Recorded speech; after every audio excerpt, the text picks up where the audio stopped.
जय जय श्री राधारमण, जय जय नवल किशोर, जय गोपी चित्तचोर प्रभु,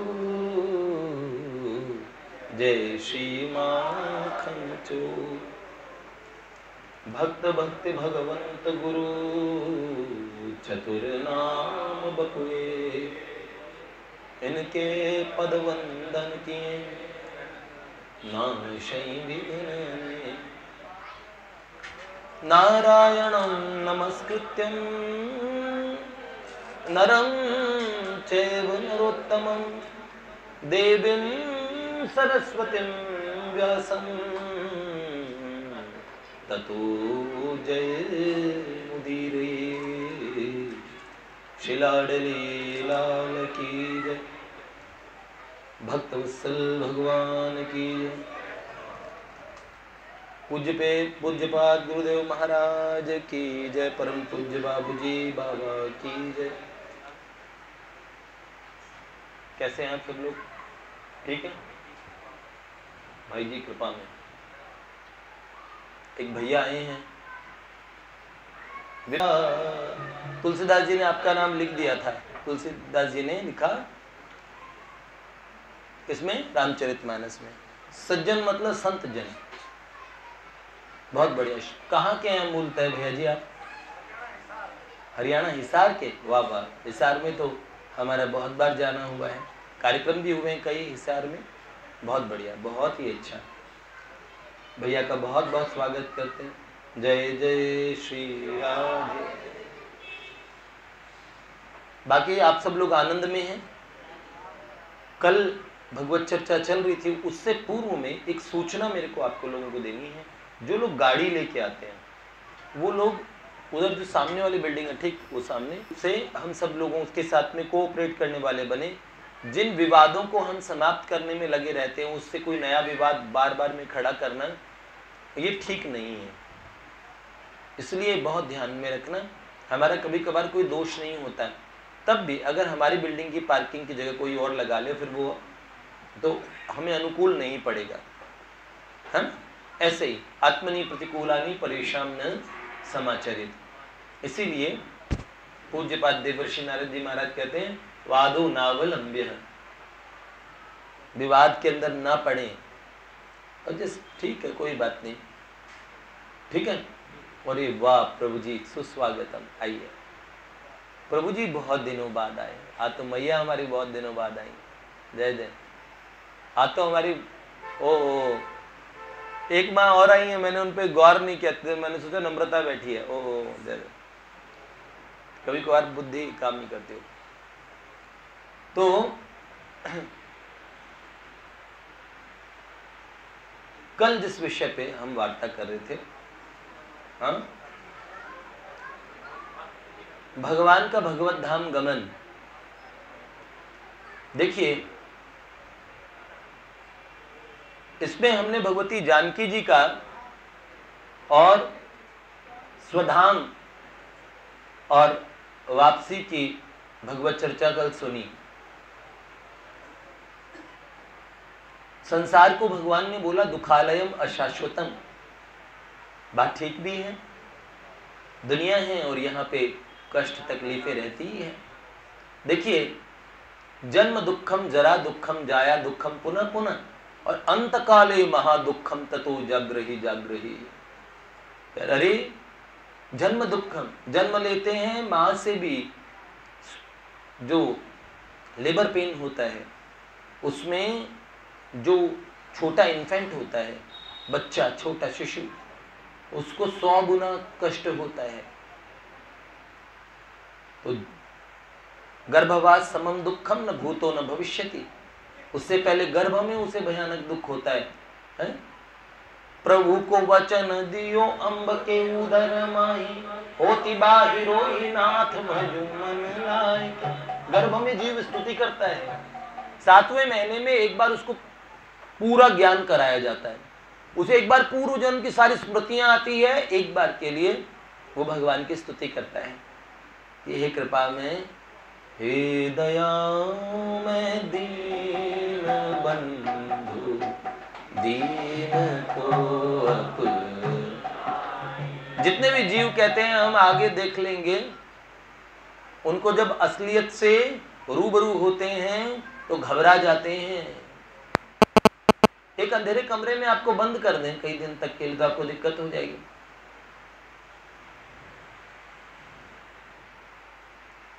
प्रातः स्मरणीय पूज्यपाद गोपेश जी मुझे कोई गूढ़ बात कहना चाहते हैं, लेकिन मैं समझने में असमर्थ हूं। आप मुझे, हाँ बल्लभाचार्य महाराज, अच्छा इस विषय में अभी मैं थोड़ी सी देर बाद में उस पर चर्चा करूंगा। हाँ, एक बहुत देर से मुझे कुछ कहना चाह रहे हैं, लेकिन प्रसन्न वदन है, आज जितने प्रसन्न नहीं है। गौरांग प्रभु ने नई बलीनो ली है, शायद इसकी प्रसन्नता है कि भक्त दूसरों की प्रसन्नता से कितने प्रसन्न होते हैं, भक्त भक्त की खुशी से। देखिए गौरांग प्रभु ने तो, और हमारे नारदी निकुंज की एक वाहन और आया। अब कितनी अच्छी अच्छी नई नई गाड़ियां हर रोज भक्त ला रहे हैं, और बलीनों से इतना प्यार कि एक के बाद ताबड़तोड़ लेके आते जा रहे हैं। ये गोपेश जी लेके आए, फिर इन्होंने ऐसा मुहूर्त शुरू किया कि फिर बाबा बजरंग बली भी लिया, तुरंत का तुरंत उड़ाते हुए बलीनो है। हाँ, क्या बोलते, फड़ी। अच्छा, इसके बाद में बहुत बढ़िया, अच्छी बात। और आज भी एक बलीनो और आई है, फिर दो तो एकदम हम शक्ल जुड़वा बहने हैं, राघव जी और गोपेश जी वाली, है ना। बड़ी बड़ी बढ़िया बात है भैया। प्रतिक्षण वर्धमानम, आप लोगों की प्रॉस्पेरिटी बढ़े।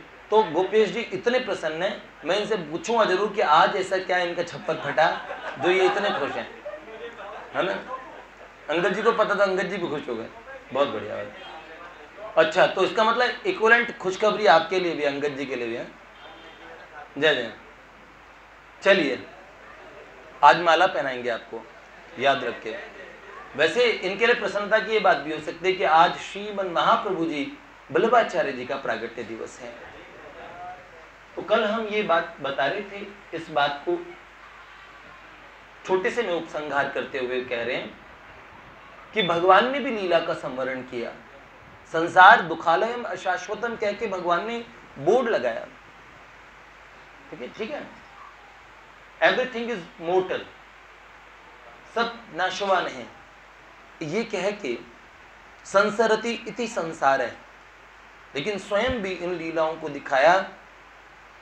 जन्म दुखम जरा दुखम, अंत जन्म का दुख है, जरा बुढ़ापे का दुख है, जाया दुखम, ब्याह हो गया तो पत्नी दुख देती और पत्नी को पति दुख देते हैं।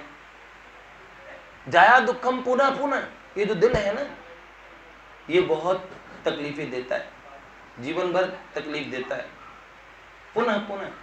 पर अंतकाले महादुखम, लेकिन मौत नाम का दुख जब आएगा ना, तब आदमी की सिट्टी पिट्टी गुम हो जाएगी, ऐसा समय आएगा।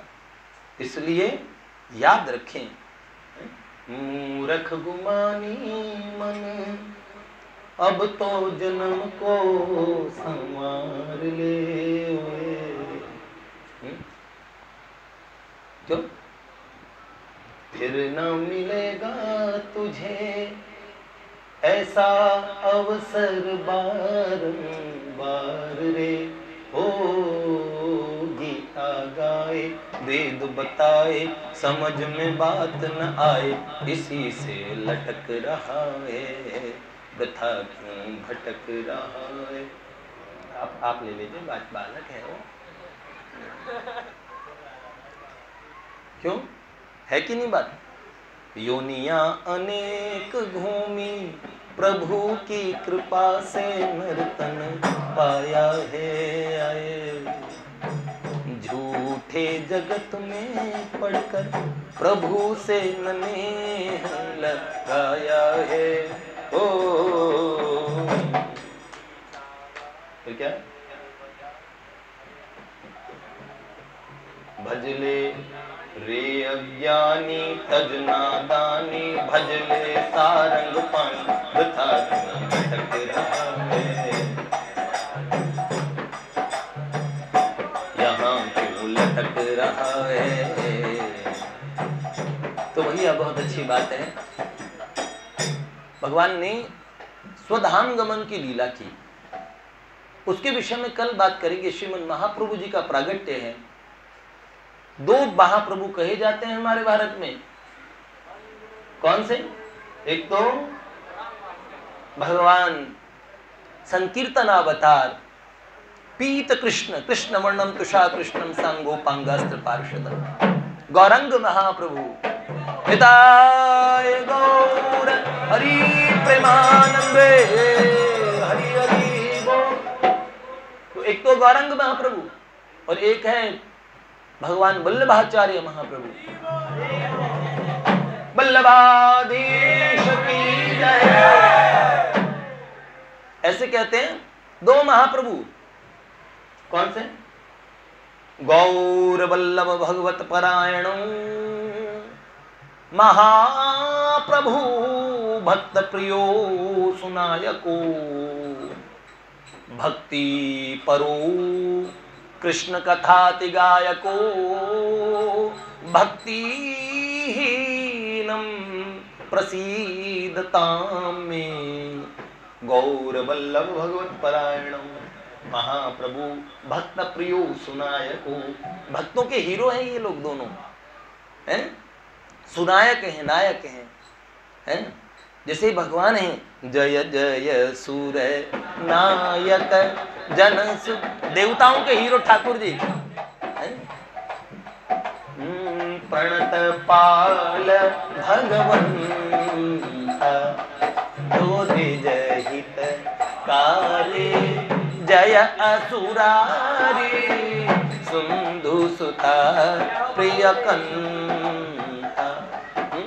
महाप्रभु जी का जन्म हुआ था साउथ इंडिया में, दक्षिण भारत में, और ये दक्षिण भारतीय, इनके मतलब जन्म वहां नहीं हुआ, चंपारण्य इनकी जन्मभूमि चंपारण्य ही है महाप्रभु जी की। और दक्षिण भारत के थे, कदाचित इनकी 7 पीढ़ियों से, और 7 पीढ़ी पूर्व में इनके प्रपितामहों में, परदादाओं में से किसी ने ये नियम लिया था कि वो 100 कौन से शायद सोम कोई यज्ञ है या कुछ ऐसे यज्ञ उन्होंने करने का निर्णय लिया था, लेकिन वो कर नहीं पाए। इनकी 7 पीढ़ियां तक उन यज्ञों को पूरा करती रही। 7वीं पीढ़ी में जब पूरा हुआ, इनके पिताजी श्री लक्ष्मण और शायद भट्ट जी उनका नाम था, माता जी का नाम मेरे और विस्मृति में है। तो तेलंग ब्राह्मण थे ये लोग। एक बार काशी धाम की यात्रा में गए तो वहां पता लगा मुगलों का आक्रमण हो गया, तो काशी जाने के बजाय वापस लौटने लगे। मार्ग में माता जी गर्भवती थी और मार्ग में एक वृक्ष के नीचे इस बालक का, एक दिव्याति दिव्य बालक का जन्म हुआ। 7 महीने का नवजात बालक था, इसलिए 7 महीने के शिशु का जन्म होने से जल्दी प्रीमैच्योर बेबीज जो होते हैं, तो वो लगा कि ये बच्चा प्राणहीन है। वन में माताजी पिताजी बड़े दुखी मन से और छोड़ के गए। तभी किसी ने खबर दी कि वहां पे जो आक्रमण था वो स्थगित हो गया, काशी में कोई आक्रमण नहीं हुआ है। तो वापस काशी उसी मार्ग से जा रहे थे, चंपारण्य की घटना है ये। और वहां पर देखा वन के अंदर, पूरे वन में शीतल मंद सुगंध समीर चल रही है और ऐसा लग रहा है कि वन देवी और वन देवता दिशाएं जिनका स्वागत सत्कार कर रही है। चारों तरफ अग्नि जल रखी है, खुद अग्नि के अवतार थे, वैश्वानर अग्नि के। तो वैश्वानरा अवतार बोलते हैं महाप्रभु जी को, और आचार्य स्वामिनी जी के स्वरूप होते हैं। राधा रानी का उनमें अंशभूता शक्तियां होती है, इसलिए कई लोग प्रेमी सज्जन पुष्टि मार्ग के वो साक्षात स्वामिनी जी का अवतार कहते हैं। और भगवान चैतन्य महाप्रभु ने अपने मुख से, श्रीमुख से कहा कि देवकी नंदन श्री कृष्ण ही वल्लभाचार्य के रूप में है। और महाप्रभु वल्लभाचार्य जी को देखा, छोटा सा बालक, मां पिताजी ने कि पैर का अंगूठा और मुंह में चूस रहा था। उस दिन भैया बता रहे थे ना, चरणामृत भगवान के चरणों में कितना रस है? करारविंदेन पदारविंदेन मुखारविंदम पदारविंदेन विनिवेशयन्तम, करारविंदेन पदारविंदम मुखारविंदेन विनिवेशयन्तम। करारविंदेन, करारविंदेन पदारविंदम, कर अरविंद से पदारविंद को पकड़ के मुखारविंदेन विनिवेशयन्तम, वटस्य पत्रस्य पुटे शयानम बालम मुकुंदम मनसा स्मरामि। ठाकुर जी ऐसे ही तो अपने चरणामृत का पान करते रहते हैं। कई छोटे छोटे बच्चे इस मुद्रा में होते, देखना पैरों का अंगूठा चूसते रहते हैं। बड़े भाग्यशाली बालक होते हैं वो। और भैया नहीं करे जबरदस्ती, ऐसे ऐसे भाग्य थोड़ी बनाया था, जबरदस्ती का सोचा। और रेखा नहीं है, ये तो जाट वाला काम हो गया। खैर तुम तो जाट हो, कर भी सकते हो। ये रेखा बना दी, आयु की रेखा नहीं है, उसे बड़ी कर ली। प्रहलाद प्रभु कहते हैं मैं चूसता था, रेखा नहीं। यार तूने तो बात सही कही, पर छुपके क्यों बिठा रखा है इनको भगवान? आइए आइए आइए। नहीं, चैतन्य महाप्रभु जी की माता जी का नाम है, गलत है। कह रहे नेट पे दिखा रहे हैं महाप्रभु जी की, चैतन्य महाप्रभु जी की माता जी का नाम शची देवी है। इनकी माता जी का नाम तो एकदम south Indian, typical south Indian नाम है। हाँ, तो पिताजी ने, लक्ष्मण भट्ट जी ने और अग्नि सूक्त का पाठ किया, अग्नि बुझ गई। और इस बालक को बड़े प्रेम से पाला पोसा। बहुत छोटी सी आयु के अंदर में तो वेद वेदांत, 12 व 13 वर्ष की आयु तो वेद वेदांतों में पारंगत। इतनी दिव्यता इनमें, कहें महाप्रभु जी को। तो दक्षिण भारत में जाके शास्त्रार्थ किया, वहां लोगों ने महाप्रभु, आचार्य, भूमंडल आचार्य, ये सब उपाधियां दी। और ऐसे में भैया वहां पे एक घटना हुई,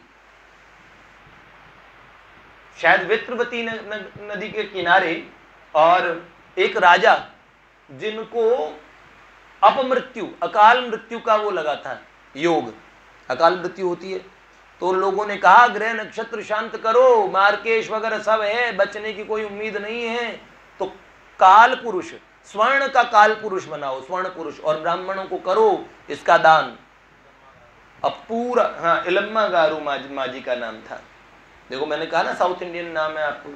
तो माता जी का, पूज्या माता जी का नाम इलम्मा गारू, दक्षिण भारतीय थे ये। तो श्रीमन महाप्रभु जी, उस राजा का दान कोई ब्राह्मण लेने को तैयार नहीं था। ब्राह्मणों को डर था कि कहीं हम दान लेंगे तो हमारी मौत नजदीक आ जाएगी, ये इतना पापी, इसका पाप कैसे उतारें। और भैया कोई ब्राह्मण दान लेने के लिए तैयार नहीं। इसका मतलब राजा ने कहा क्या भूमंडल पे कोई तेजस्वी ब्राह्मण नहीं जिसके पास इतना पुण्य हो जो इसे दान लेने का अधिकार किसको होता है? जिन ब्राह्मणों के पास अपनी तप का, तेज का, ब्राह्मणत्व का पुण्य हो। ऐसे वैसे ब्राह्मणों को आप देते भी फिरोगे तो कुछ फल नहीं मिलेगा, उल्टा उनके हिस्से के पाप और चढ़ जाएंगे। देखिए अब तो मैं मजाक कर रहा हूं, वैसे तो ऐसा होना नहीं चाहिए। कलयुग में तो ये इनके इन प्रकार से दान दे देना, क्योंकि अब कहाँ वो ब्राह्मण, खुद तो हम वैसे हैं नहीं, और उन ब्राह्मणों को ढूंढना चाहते हैं, वो वाले ब्राह्मण मिले एकदम टॉप वाले, और दक्षिणा देंगे 10 रुपया। ब्राह्मण की गृहस्थी भी ना चले। कई लोग पूछते हैं पंडित जी को 500 रुपए दे दिया, 3 घंटे के लिए इलेक्ट्रीशियन को बुला लो जरा, आपके घर का 5000 का बिल बना देगा। 1 घंटा 15-20 मिनट में आता है, चीज छूता है और वो लगाता है प्लास हो, तो 100 रुपए सर्विस के मांगता है कि नहीं मांगता? और जो ब्राह्मण देवता यज्ञ करा के हो जाएंगे ना, हवन करा के 3-4 घंटे, तब भी। हालांकि मैं नहीं करता हूँ ये सब काम। अगर किसी के मन में जिज्ञासा है, भैया भी पंडित जी हैं या नहीं भैया, मैं ब्राह्मण वृत्ति नहीं है ना, मैंने कभी पूजा पाठ कराना है ना कभी कराया है, मैं खुद ही कर लूँ पूजा, यही बहुत। मैं तो खाली जन्म से ही ब्राह्मण हूँ, बाकी कोई ब्राह्मणत्व नहीं है। बात यही बात है भैया। तो पंडित जी को फिर दक्षिणा देने में निकालेंगे, जब पंडित जी को 500 का ही बात के 500 रुपये क्यों नहीं भैया, अग्नि के पास बैठे हैं, आहुतियां दी है, पर ब्राह्मण को फिर वो दान कहाँ का हो, तो वो तब भी मजदूरी हुई। दान वो हुआ जो हम सहज वृत्ति से, और ब्राह्मण देवता, ब्राह्मण को ऐसा चाहिए, असंतुष्ट द्विज नष्ट हो जाता है, इसलिए उसे जो भी मिले उसे स्वीकार करना चाहिए और यजमान के लिए हित कामना करनी चाहिए। ब्राह्मण कैसा होना चाहिए, रावण जैसा। अब मैं आपके तो रावण तो बड़ा दुष्ट था। अरे सारी अब दुष्टता की बात तो बहुत हो चुकी, लेकिन कुछ ऐसी खास बातें हर आदमी में। अच्छा एक बात बताओ, भगवान की सृष्टि में सर्वथा बुरा कोई आदमी हो सकता है? पूज्य स्वामी जी महाराज ने एक बात कही थी, सर्वथा अच्छा तो संभव है, पर पूरा बुरा होना दुनिया में कोई माई का लाल पैदा नहीं तो पूरा बुरा हो जाए। पूरा बुरे का मतलब जानते हो कितनी बुराई, कितनी बुराई। कभी ना कभी तो अपनी माँ के लिए, भाई के लिए प्यार आता होगा, ये भी तो अच्छा ही है। किसी के लिए दिल रो पड़ता होगा, ये भी तो अच्छा ही है। दया कहीं ना कहीं तो आती है। कसाई भी, और उसको कहते जरा अपने बेटे की एक अंगुली काट लो ना प्लीज। वो कहता हाय रोज मुर्गियों को काटता हूँ, बकरियों को काटता हूँ, अपने बेटे को लाहौल बिलाकू ऐसे कैसे करे? नहीं करेगा।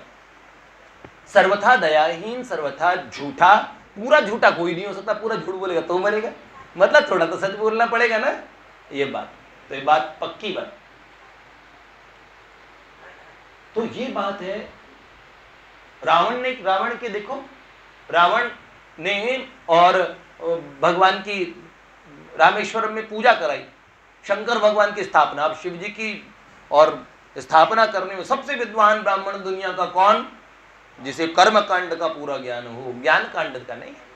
ज्ञानी महात्मा बहुत थे, पर कर्मकांडी बड़ा था। कर्मकांडी है शिव जी का, जो अपने घर, अपने लंका में जो मंदिर था ना, वहां साक्षात भोलेनाथ पूजा कराते थे उससे। ईष्ट भी अपने यहाँ रखे हुए थे उसने, तभी तो इतना ऐठता था। पूरी दुनिया में आतंकवाद किसके भरोसे मचा है? बाबा है ना मेरे पीछे, है कि नहीं है? तो रावण ने राम जी के पंडित जी बने, राम जी बने यजमान। तो अपहरण की हुई सीता जी को भी राम जी के बगल में लाके बिठा दिया।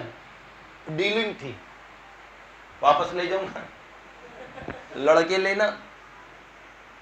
और सीताराम जी बैठे और युद्ध में संकल्प जब कराने की बात आई, तो राम जी ने संकल्प, पूजा क्यों कर रहा हूं? रावण को, दशानन रावण के वध के लिए, उसे हराने के लिए पंडित जी महाराज संकल्प कराओ। तो पंडित जी महाराज ने संकल्प कराया और आशीर्वाद भी दिया। बाद में राम जी ने प्रणाम जब किया तो आशीर्वाद भी दिया, आपकी विजय हो राघव। क्योंकि ब्राह्मण और पूजा कराने के बदले में, दक्षिणा के बदले में बड़ी चीज ले गया है वो, है? रावण ऐसे थोड़ी था, जाते समय भी हंसने लगा था। ये वैसे ब्राह्मण चाहिए, अपना सर्वनाश भी हो रहा हो पर भी अपने यजमान का नुकसान नहीं होना चाहिए, ऐसे होते हैं। तो भाई वल्लभाचार्य महाप्रभु के समय में लोगों ने, राजा ने कहा क्या ऐसा कोई तपस्वी ब्राह्मण भूमंडल में नहीं है जो ये दान ले सके? यद्यपि महाप्रभु तो ये अवतारी पुरुष थे भाई, वो उस काल पुरुष, सोने का लालच नहीं दिख रहा था, सबको दिख रहा था मौत। इसे लेने का मतलब है इतना पुण्य नहीं हुआ, उतने हिस्से में हमारे सत्कर्मों को ले जाएगा ये। अब महाप्रभु जी ने कहा, जब पता लगाना कि ब्राह्मण का धर्म और इस समय ब्राह्मणत्व की और प्रतिष्ठा दाव पे लगी है, तो श्रीमन महाप्रभु जी जाके खड़े हो गए। उन्होंने कहा ये दान मैं लूंगा। लोगों ने देखा एकदम अग्नि के समान तेजस्वी एक ब्राह्मण देवता विप्र भगवान, और विशाल पद्म लोचन नेत्र है, श्याम वर्ण है और श्वेत वस्त्रों में, और ये युवा ब्राह्मण ऐसे लगता था कि साक्षात ब्रह्म तेज धरती पे आविर्भूत हो गया। श्रीमन महाप्रभु जी ने कहा ये मैं लूंगा। महाप्रभु जी ने जैसे दान के लिए संकल्प कराने लगे, तो वो पुतला था जो सोने का पुतला, उस पुतले ने ऐसे हाथ उठाया ऊपर, उंगली क्या किया, एक उंगली ऊपर की, महाप्रभु जी ने तुरंत उसकी तरफ देख के मुस्कुराया, उन्होंने 3 उंगलियां ऊपर कर दी।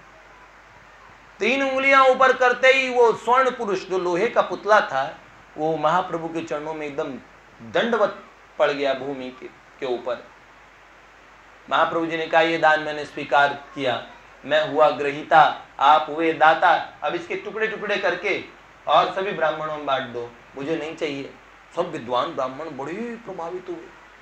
उनका राजा का काल जो दोष था वो समाप्त। लोगों ने पूछा, भगवान एक जिज्ञासा बताइए, ऐसा इसका मतलब क्या था, और फिर आपने ऐसा किया, इसका मतलब क्या था? तो श्रीमन महाप्रभु जी मुस्कुराए। उनका ये काल पुरुष ने पूछा, एक काल की संध्या तो करते हो क्या? मैंने कहा, बेटा 3 काल की करता हूँ, त्रिकाल संध्या। अरे ये मतलब भी सबके समझ में आ जाए ये बात नहीं। ब्राह्मण, बहुत सारे ब्राह्मण करते थे उस समय, लेकिन किसी की बुद्धि में भी तो आए, इतना तप और तेज तो चाहिए। मात्र त्रिकाल संध्या का दम नहीं था, पर सच्चे त्रिकाल संध्या करने वाले ब्राह्मण, अगर धरती पे 1000 10,000 भी हो जाए तो विश्व की शांति हो जाए, पर सच्ची त्रिकाल संध्या करने वाले ब्राह्मणों का लोप हो गया है। विधि से, वैदिक विधि से वैसा जीवन जीने वाले ब्राह्मण, जैसे जो वेद में कहते हैं ना, ब्राह्मण को विप्र भगवान कहते हैं, धरती के देवता कहते हैं, वो कौन से ब्राह्मण देवता होते हैं? उनमें ब्रह्म तेज होता है। वैसे हम लोगों को तो क्या चाहिए? गौ मात्र को, चाहे वो एकदम पोषित गौ ना हो तब भी वो गौ माता, बेशक वो पिन्नी खा रही है, लेकिन वो गौमूत्र जो देगी, वो दूध जो देगी, वो जो उससे हमें फल की प्राप्ति होगी, वो गड़बड़ नहीं मिलेगा। तो कभी कभार अब तो संसार में बीज वाले ब्राह्मण, कई लोग यूं कहते हैं ना, श्राद्ध का है तो ऐसा करो जानवरों में बांट दो। हे राम, तुम अपने पितरों को कहां भेज रहे हो? कई ने बोलते ना, अच्छे लोगों को खिला दो, हम तो भूखे नंगों को खिलाते रहे। कौन कह रहा भूखे नंगों को मत खिलाओ? खिलाओ, लेकिन श्राद्ध की विधि है ब्राह्मण को खिलाना, इस सच्ची विधि है। भीष्म पितामह और कितने शास्त्र की बात मानते थे। उनके पिताजी शांतनु, उनका हाथ प्रकट हो गया जब वो पिंडदान दे रहे थे, तो उन्होंने कहा, ना ना, पिताजी ने कहा, बेटा मेरा ही हाथ है, मैं खुद मांग रहा हूं, दे दो दे दो। उन्होंने बोला, नहीं, शास्त्र में लिखा है कि पिता के हाथ में दो, शास्त्र में तो लिखा है ब्राह्मण को देना है। तो बोले ब्राह्मण देवता को दो। पिताजी प्रकट हो गए, सब देवता, वाह वाह भीष्म, तुम सच में गंगा पुत्र हो, शास्त्र की कितनी बातें मानते हो, शास्त्र ने कह दिया ऐसे करना है। कल एक सज्जन मिले, बड़ी अच्छी बात उन्होंने कही कि कोई फोन में अगर कान में, मेरे गुरुजी ने कहा, कान में कोई वो बोले, फोन जब लें तो किसी से मत बोलो सीताराम राधे श्याम हरे कृष्णा जय माता की है। मैंने कहा क्यों? तो उन्होंने कहा कि ऐसा करने से आप उनके गुरु बन जाएंगे। मगर देखिए, अब आप ऐसा मत कीजिए कि आपके गुरुदेव ने बोला है। आपके गुरुदेव की बात काटना बिल्कुल ठीक नहीं है, वो महापुरुष हैं, पर अगर अब आप उनकी बात काट के मानेंगे तो आप गुरु ही बन जाएंगे दूसरों के, और गुरु बनने का मतलब उसके पाप और आपके पास आ जाएंगे, अपने पुण्य आपको देने पड़ेंगे। ओहो, ये बात है क्या? तो मतलब कान में, मैंने कहा पर मेरा ये कहना है, मैं यही मानता हूँ, मेरे महापुरुषों ने मुझे सिखाया, फोन पे तब कुछ ना बोलो, हेलो हाय बोलो, हरे कृष्णा सीताराम हरि, हाँ, यही नाम बोलना चाहिए, इससे गुरु नहीं बनेंगे। अब आप कोई सी बात मान लीजिए, अगर आप उन महापुरुष की बात मानेंगे, जिस बात को आप स्वीकृति दे देंगे, जिन महापुरुष की भावधारा को स्वीकार कर लेंगे, फिर उनके नियम, उनकी बातें आप पे लगेंगे भी। जैसे कभी बार गुरुदेव छूट देते ना, अच्छा ऐसा कर, तू ऐसा कर, तू 4 माला कर ले, तेरे लिए इतना बहुत है, बस समझ लीजिए। और फिर वो बोले बढ़ा दो तो बढ़ा दो। पर इस मार्ग में गुरु आज्ञा से चलने से और साधन सिद्धि मिलती है, मनमुखी और साधना तो वो अनंत को कोटि जन्म बीत जाए तब भी जीव की फलीभूत नहीं होती, क्योंकि उसके अंदर अहम नाम का एक तत्व होता है ना। भगवान तो अहंकार के नाशक है। श्रीमन महाप्रभु जी संन्यास ले चुके थे, पर संन्यास लेने के बाद भी जो पंढरीनाथ भगवान के पास गए तो पंढरपुर के ठाकुर जी के दर्शन किए, और ठाकुर जी का दिव्य स्वरूप प्रकट हो गया, एकदम पद्म पलाश नयन है। ठाकुर जी एकदम भाव भंगिमाएं अपनी भ्रकुटी को चढ़ाए। बेटा सीढ़ियों पे कोई बच्चों को मत बिठाया करो, जिनसे आइज कांटेक्ट ना होना, आपके पास बैठे ना उधर फैला जी। मैंने बहुत पहले बोला था बाहर से उधर आए, और तब भी ध्यान नहीं लग रहा है। अगर बोलने के बाद में ऐसे करते ना, अभी आप लोग परस्पर बात कर रहे थे, नहीं ये चिच्चौड़ जी बाद में आके भी अंदर आ गए, अगर कहने के बाद आप लोग बात नहीं मानते तो मेरे को ये बात ठीक लगती नहीं है। उधर बैठने का कोई लाभ नहीं है, ये लाभ नहीं है, इस बात को समझ लो। ये देरी से आई आपकी गलती है, लेकिन फिर भी प्रयास करके, अगर जगह की इतनी कमी नहीं है, भगवान की तरफ से खूब कृपा है ये, ठीक है ना। कहाँ थे हम? पंढरीनाथ भगवान को देखा, भगवान के सुंदर श्रीअंगों के दर्शन किए, महाप्रभु जी भाव विभोर हो गए, भगवान से नेत्र मिले और ठाकुर जी से एक प्रार्थना निकल गई सन्यासी के मुंह से। देखो भगवान की है, राम की न चाहै सोई होई, करे अन्यथा अस नहीं कोई। जो भगवान चाहते हैं, सन्यासी होने के बाद उनके मुंह से निकल गया, हे भगवान आपके जैसा बेटा हो मेरे तो पुत्र। भगवान भी तत्काल यूं करने के लिए तैयार बैठे, तो तुम्हें हाथ उठा दिया, ये मत तू मेरे जैसा बेटा हो जाएगा। फिर मैं तो सन्यासी हूं, भगवान कहते हो अब कोई बात नहीं, अब गृहस्थी बसा लो। चैतन्य महाप्रभु गृहस्थी थे, सन्यास दिलवा दिया जबरदस्ती, उधर सन्यासी का ब्याह करा के इन महाप्रभु जी को ठाकुर जी भी। इसलिए कि भगवान ये वात्सल्य का सुख लेना चाहते थे श्रीमन महाप्रभु जी से। और भैया ऐसे महापुरुष ही भगवान को प्रेम दे पाते हैं। भगवान प्रेम सागर हैं, तब भी प्रेम खोजते हैं। लोग कहते हैं ना इनके आपके पास तो पर्याप्त प्रेम है।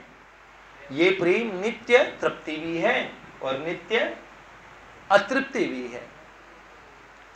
क्यों? तो प्रेम सागर भगवान खूब प्रेम देते हैं और भक्तों से खूब प्रेम लेते हैं। तो भगवान को प्रेम देने वाले, आप जानते हैं भगवान से संबंध कराए बिना महाप्रभु जी कुछ प्रसाद ग्रहण नहीं करते थे। ब्रह्म संबंध जीव मात्र को। काशी में भी रहे, गोकुल में आके बसे, गोकुल में जब आके बस गए ना, तो ठाकुर जी यमुना के किनारे एक वृक्ष के नीचे त्रिभंग कला ललित श्याम सुंदर खड़े थे और ठाकुर जी ने महाप्रभु जी को इशारा करके बुलाया और उसके बाद उन्हें आज्ञा की कि जीव मात्र को हमसे जोड़िए, जीव मात्र को। तब उन्होंने क्या किया, ब्रह्म संबंध देने की जो विधा है उसमें क्या कहते हैं, हे प्रभु आज से ये जीव आपका हो गया। बस महापुरुष ये संबंध जोड़ देते हैं और भगवान उस संबंध को कितना मानते हैं। एक बार बताऊं, हम भगवान से कहते भगवान हम आपके, अभी हमने परसों 3-4 दिन पहले और स्वामी जी महाराज की बात कही है, विश्वासा मोरे मन प्रभु अस विश्वासा, मोरे मन प्रभु अस विश्वासा, राम ते अधिक राम कर दासा। इसका मतलब क्या? पिताजी ने कहा इसमें एक बात जोड़ दो। हमने स्वामी जी महाराज के कहने पे ये मान लिया आप हमारे हैं, हमारा संबंध हो गया। और संबंध कराने वाले कौन? स्वामी जी महाराज, बीच में ठाकुर हैं। मोरे मन प्रभु अस विश्वासा, राम ते अधिक श्री राम सुखदासा, राम ते अधिक श्री राम सुखदासा। अब स्वामी जी की चलेगी नहीं, जो जीवन भर भगवान से जीव मात्र को जोड़ते रहे, कभी गुरु नहीं बने, कभी पैसा स्पर्श नहीं किया। ठाकुर जी से उनके मन में अपार भक्ति भगवान के लिए, ऐसे जिनके पीछे भगवान दौड़ते हों। निरपेक्षम मुनिम शांतम निर्वैरम समदर्शनम अनुब्रजाम्य हम नित्यम पूयये तं हृरेणु भी। हम अपनी मर्जी से भगवान को मानते, छोड़ भी देते। बस लास्ट बात सुना के समापन कर दूं। देखें, जैसे हमने ये लाइन सुनी ना, स्वामी जी का महामंत्र है हे मेरे नाथ, हे मेरे नाथ, मुक्ति का ये परम प्रेम की प्राप्ति का भरिया मिल गया सर्वोपाय, परम प्रेम के प्राप्ति का भैया ये है सर्वोत्तम उपाय। हे मेरे नाथ, हे मेरे नाथ, हे मेरे नाथ, हे मेरा नाथ। मैं हूँ केवल आपका नाथ, हे मेरे नाथ, हे मेरे नाथ। एक बार सरल हृदय से हो, एक बार सरल हृदय से स्वीकार करो सब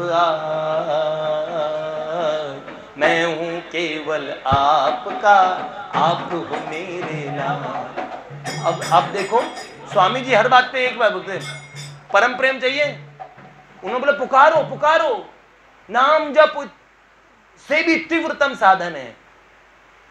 उन्होंने कहा जब भगवान का नाम जपना हो तो बोलो हे नाथ, हे नाथ, हे मेरे नाथ, नाम जप होने लगेगा। उनका माला के बीच में तो हे नाथ, हे मेरे नाथ कहो एक बार, हे नाथ, हे मेरे नाथ, मैं आपको भूलू नहीं, मैं आपको कभी भूलू नहीं। हे नाथ, आप हमें प्यारे, हे नाथ मुझे आप प्यारे लगो, या फिर बोलो हे नाथ आप हमें प्यारे लगो, हमारा आपसे प्यार नहीं हो पा रहा, हे नाथ हमें दिख जाओ। क्या प्रार्थना करो? हमें दिख जाओ, हे नाथ प्रकट हो जाओ, बुलाओ। नहीं आते नहीं बुलाने से, अरे बुलाने की आदत डालो, कब आद हम कहेंगे पता नहीं, सरकार का स्वभाव है, तूने प्रेम से मुझको बुलाया नहीं, बिन बुलाए कभी मैं भी आया नहीं। और आप जानते हैं शेरगढ़ का आमिल था, एक भक्त का अपराध हो गया, श्रीमन महाप्रभु जी ने, और महाप्रभु जी का शिष्य था वो भक्त, वो वैष्णव भी, और उसको वो बड़ा सामंत राजा था उसका, उस राजा ने उस वैष्णव को जेल में डाल दिया। महाप्रभु जी जब गए तो अपने गुरुदेव के दर्शन के लिए तड़प रहा था, महाप्रभु जी को पता लगा, महाप्रभु जी राजा पे बड़े क्रोधित हुए और कि तुम्हें वैष्णव देख के तो छोड़ देते, वो निर्दोष था। उन्होंने बोला महाप्रभु आपने कह दिया तो वो निर्दोष है तो मैं छोड़ देता हूँ, बड़ी क्षमा मांगी, पर महाप्रभु जी ने कहा जाओ आज से मैंने तुम्हारा त्याग कर दिया। जैसे ही महाप्रभु जी रुष्ट हो गए, जैसे ही संत रुष्ट हो जाएं, गुरुदेव रुष्ट हो जाएं, त्रिभुवन में सारी संपदा सब विमुख हो जाता है। और तत्काल भैया बड़े बादशाह ने उनकी जो सल्तनत थी वो छीन ली, दर दर के भिखारी हो गए। अब कहीं पे भी कोई भी चीज, अब उसको अपने गुरुदेव से अंदर में मन में तो बहुत प्रेम था, लेकिन ये अपराध बन गया, गलती बन गई।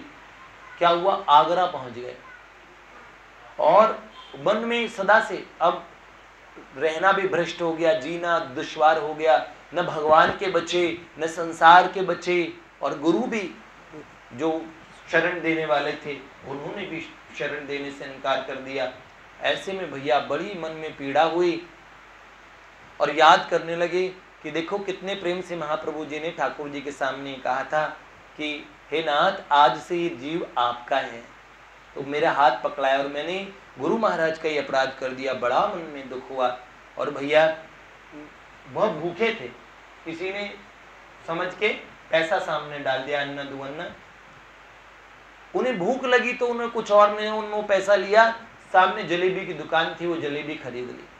अब जलेबी खरीद ली, हालांकि वो अमीर थे तो भगवान को अपने घर में बड़ी शुद्धता से भोजन लगाते थे, और पुष्टि मार्ग में तो बाहर का भोग भगवान को लगाते ही नहीं है, बड़ी शुद्धि से अपरस से बना हुआ भोग जिसे कोई बाहरी लोग देख भी न ले, भगवान को अर्पित करने से पहले ऐसे भोग बनता है। राग भोग की सेवा होती है, ठाकुर जी को राग सुनाया जाता है, हमारे ठाकुर जी बड़े लाड चाव से और उनकी सेवा की जाती है। ये पुष्टि की सेवा है, ये महाप्रभु जी की रीति है, अनुराग की सेवा है।